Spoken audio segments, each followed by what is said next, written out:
ભારત પાકિસ્તાન વચ્ચે ચાલતા તણાવને લઈ વલસાડ જિલ્લા પોલીસ એલર્ટ, માછીમારો સાથે વિશેષ બેઠક યોજી। વલસાડ જિલ્લા પોલીસે ભારત પાકિસ્તાન વચ્ચે વધતા તણાવને ધ્યાનમાં રાખીને દરિયાકાંઠાના વિસ્તારોમાં સુરક્ષા વ્યવસ્થા વધુ કડક બનાવી છે। જિલ્લા પોલીસ વડા ડોક્ટર કરણરાજ વાઘેલાના માર્ગદર્શન હેઠળ વલસાડ રૂરલ પોલીસ વિભાગે મગોદ ડુંગરીના કોસ્ટલ એરિયામાં સ્થાનિક માછીમારો સાથે વિશેષ બેઠક યોજી હતી। માછીમારોને દરિયામાં થતી શંકાસ્પદ પ્રવૃત્તિઓ અંગે સતર્ક રહેવા સૂચના આપી છે। માછીમારોને કોઈપણ અજાણી બોટ કે શંકાસ્પદ વ્યક્તિ દેખાય તો તરત જ નજીકના પોલીસ મથકે જાણ કરવા જણાવ્યું છે। સુરક્ષાની દૃષ્ટિએ માછીમારોને ઊંડા દરિયામાં માછીમારી કરવા પર પ્રતિબંધ મૂકવામાં આવ્યો છે। જિલ્લા પોલીસે દરિયા કિનારાના તમામ ગામોમાં આવી જાગૃતિ સભાઓ યોજવાનું આયોજન કર્યું છે। દરેક કોસ્ટલ પોલીસ સ્ટેશનમાં સુરક્ષા વ્યવસ્થા વધુ મજબૂત બનાવવામાં આવી રહી છે। સુરક્ષા એજન્સીઓ એલર્ટ મોડ પર છે અને સ્થાનિક માછીમારોના સહયોગથી દરિયાઈ સીમાની સુરક્ષા વધુ સઘન બનાવવામાં આવી રહી છે। પોલીસે માછીમારોને વિસ્તારમાં ચાલતી તમામ ગતિવિધિઓ પર નજર રાખવા અને શંકાસ્પદ પ્રવૃત્તિ જણાય તો તાત્કાલિક જાણ કરવા સૂચના આપી છે।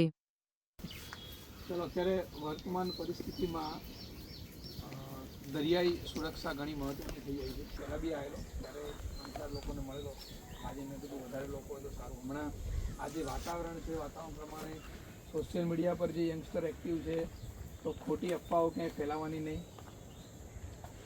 સરકારના જે નિયમો છે, જે નીતિ નિયમો છે એ વસ્તુ ધ્યાન રાખજો, બરાબર, કે અત્યારે માછીમારી કરવા કોઈ દરિયામાં જશો નહીં। બીજું, એકલ દોકલ વ્યક્તિ તમને ક્યાંય મળી આવે છે, અજાણ્યા વ્યક્તિ તમને જાણ કરો। કોસ્ટલ સિક્યુરિટીનો હેલ્પલાઇન નંબર છે 1093।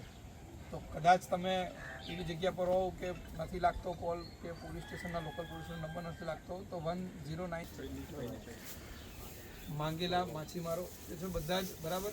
તમે એક છો ને અત્યારે દરિયાઈ સુરક્ષાના કાન છો, આંખ છો, અને આપણે કાયદો હાથમાં નથી લેવાનો, પણ એ બાબતે તાત્કાલિક પોલીસને જાણ કરો કે ભાઈ સાહેબ આવી રીતે બોટ દેખાય છે। અંદર બી તમને કદાચ એવું ખ્યાલ આવતો હોય કે અંદર સાહેબ કોઈ એવી અજાણ્યા ગામમાં, તો લોકલ લોકોને કોઈને હેરાન કરવા નથી, એમાં નહીં તમારી જોડે લાઇસન્સનું પૂછવામાં આવે કશું જ, પણ એ એટલા માટે જ કે કદાચ તમારા ધ્યાન બહાર પણ કોઈ અજાણી વ્યક્તિ આપણા દરિયા આસપાસ।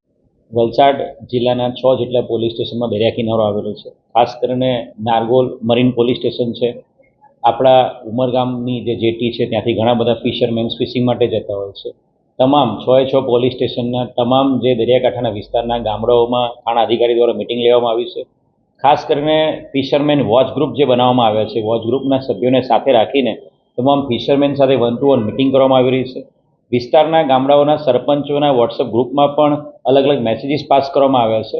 તમામ જગ્યાએ થાણા અધિકારીએ મિટિંગ લીધી છે અને આ પરિસ્થિતિને ધ્યાને રાખીને વિસ્તારમાં કોઈપણ પ્રકારની શંકાસ્પદ પ્રવૃત્તિ, દરિયાકાંઠે કોઈ શંકાસ્પદ પ્રવૃત્તિ કે કોઈ શંકાસ્પદ વ્યક્તિની હિલચાલ દેખાય તો તાત્કાલિક પોલીસ કંટ્રોલ રૂમ વલસાડ, સાથે સાથે ડિઝાસ્ટર કંટ્રોલ રૂમ વલસાડ જિલ્લાનો જે ડિઝાસ્ટર કંટ્રોલ રૂમ કલેક્ટર કચેરી ખાતે કાર્યરત છે તે, અને એની સાથે સાથે જે નેશનલ જે હેલ્પલાઇન નંબર છે 1093 કોસ્ટલ સિક્યુરિટીની પણ જાણ કરવા માટે તમામને જાણ કરેલી છે।